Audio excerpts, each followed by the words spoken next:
جناب واصف علی واصف صاحب ایک صوفی، ادیب، شاعر اور مفکر تھے۔ آپ کی باتیں دلوں میں ایسے گھر کرتی ہیں کہ انسان کی زندگی ہی بدل جاتی ہے۔ ذکر ایک تو یہ ہے کہ اللہ اللہ کرنا، لا الہ الا اللہ کا ذکر کرنا۔ ایک ذکر یہ ہے کہ اللہ کے فیصلوں پر تنقید نہ کرنا۔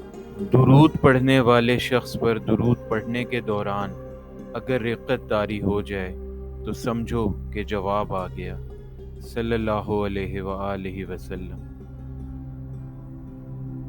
کسی انسان کی غلطی کی وجہ سے اگر آپ نے اس سے نفرت کی تو نفرت کا زہر آپ میں پھیلے گا، اس میں نہیں پھیلے گا۔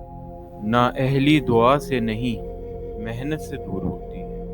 جس نے نادانوں کے ساتھ گزارا کر لیا وہ بڑا دانا ہے۔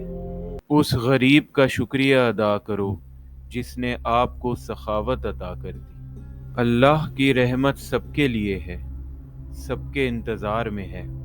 کوئی طالب دستک تو دے، دروازہ ضرور کھلے گا۔ ناراض بھائی کے ساتھ صلح کرو، عبادت ہے۔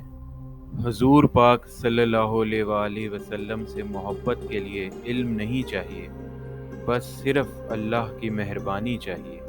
ہر وہ چیز جو آپ کو اللہ کی طرف رجوع کرائے وہ رحمت حق ہے۔